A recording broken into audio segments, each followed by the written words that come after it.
La période d'essai correspond à la période qui a lieu au début de la relation de travail et pendant laquelle les deux parties testent la relation contractuelle, et elle peut permettre la rupture de la relation de travail. Elle est prévue par les articles L 1221-19 à L 1221-26 du Code du travail. Elle doit toutefois répondre à des conditions à la fois de fond et de forme. S'agissant des conditions de fond, il s'agit du respect de sa finalité, c'est-à-dire pour l'employeur évaluer les compétences du salarié et pour le salarié apprécier si les fonctions lui conviennent.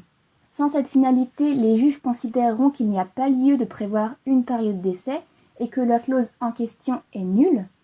Il n'y aura donc pas cette liberté de rompre le contrat aussi facilement dès lors que les deux parties ont déjà travaillé ensemble avant la conclusion de ce contrat et pour les mêmes fonctions, alors la période d'essai peut être réduite à minima, voire le salarié peut en être exempté. Il y a également des conditions de forme. La période d'essai ne se présume pas.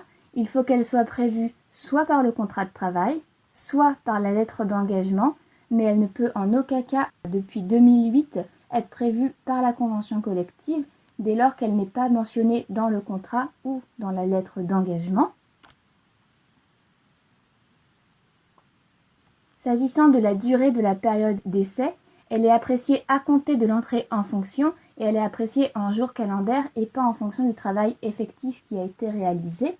Donc s'agissant de la durée initiale, elle va dépendre du contrat.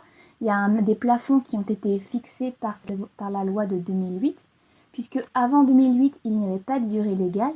Et en cas de litige, le juge appréciait in concreto. La loi de 2018 harmonise les périodes d'essai en imposant des durées maximales qui vont différer selon la nature du contrat, qu'il s'agisse d'un contrat à durée déterminée ou d'un contrat à durée indéterminée. Pour les CDI, c'est l'article L 1221-19 qui s'attache à définir la durée maximale de la période d'essai, et le critère, c'est la qualification professionnelle du salarié. Pour les ouvriers et les employeurs, c'est 2 mois maximum. Pour les agents de maîtrise et les techniciens, c'est 3 mois maximum. Et pour les cadres, c'est 4 mois maximum. Pour les CDD, c'est différent et c'est régi par l'article L 1242-10 du Code du travail. Le critère, c'est la durée du contrat et le principe, c'est 1 jour de période d'essai par semaine de travail. Donc pour les CDD de moins de 6 mois, c'est maximum 2 semaines, tandis que pour les contrats de plus de 6 mois, le plafond est fixé à 1 mois. Il est possible de prolonger la période d'essai. La prolongation peut être soit contractuelle, c'est lorsqu'elle est prévue par le contrat de travail, mais ça ne se présume pas, il faut une nouvelle fois que ce soit prévu par écrit. Elle n'est possible que pour les CDI, on ne peut pas prolonger une période d'essai pour un CDD, et elle ne peut être renouvelée qu'une fois pour une durée maximum égale à la durée initiale, donc pour un cadre, 4 mois maximum par exemple. On peut également avoir une prolongation qui fait suite à la suspension du contrat, puisque comme le contrat a été suspendu sur un certain temps, il n'a pas été possible pour l'employeur d'évaluer les compétences du salarié, et inversement pour le salarié, il n'a pas pu réellement tester la relation de travail, savoir si ça lui correspondait. Donc la durée de la période d'essai est automatiquement prolongée d'autant de temps que le contrat a été suspendu. L'issue de la période d'essai, soit elle est positive, elle est favorable et le contrat va se poursuivre sans formalité à accomplir.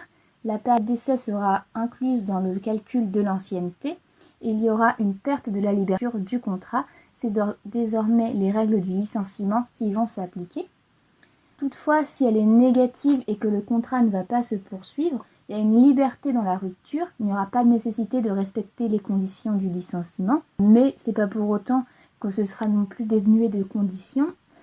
Si la rupture est à l'initiative de l'employeur, il va falloir privilégier un écrit, notamment pour les questions de date.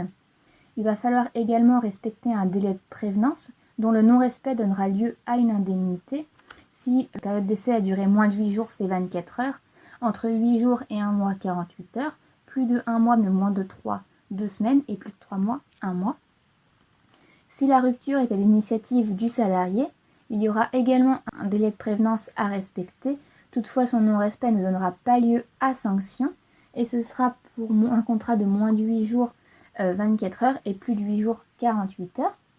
En ce qui concerne les CDD, la loi n'exige un délai de prévenance que si la durée de la période d'essai était de plus d'une semaine. Le Code du travail dispose que la période d'essai, renouvellement inclus, ne peut pas être prolongée du fait de la durée de prévenance. Si le délai de prévenance amène au-delà de la période d'essai, alors il ne sera pas respecté ce délai. Le non-respect du délai de prévenance n'empêche pas la rupture de la période d'essai, mais en contrepartie, il y aura indemnité, sauf si la rupture est liée à une faute grave du salarié. Il y a également des conditions particulières à respecter. Le contrat de travail ou la convention collective peuvent prévoir ces conditions et la jurisprudence y a apporté des précisions. Par exemple, lorsque l'employeur invoque un motif disciplinaire, la chambre sociale décide que l'employeur doit respecter la procédure disciplinaire. Lorsque le salarié est protégé, par exemple quand il est syndiqué, alors la chambre sociale a considéré qu'il fallait également une autorisation de l'inspection du travail pour rompre la période d'essai. Lorsque la rupture de la période d'essai se fait pendant une suspension de contrat liée à un accident de travail, alors la chambre sociale a considéré qu'il y avait application des règles protectrices, c'est-à-dire pas de rupture pendant l'arrêt de travail ou la maladie professionnelle, sauf faute grave.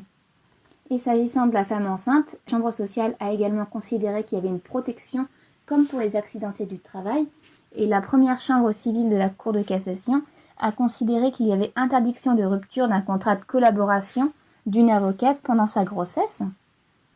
Dans certains cas, il y a des abus de la rupture de la période d'essai. Caractériser cet abus permet d'engager la responsabilité de l'employeur. Sur ces notions, ça peut relever d'une intention de nuire, d'une légèreté blâmable de celui qui rompt. Par exemple, une rupture trop tôt sans avoir eu le temps de se rendre compte du poste. C'est ce qui s'était passé dans une affaire jugée par la Chambre sociale dont l'arrêt a été rendu le 5 mai 2004.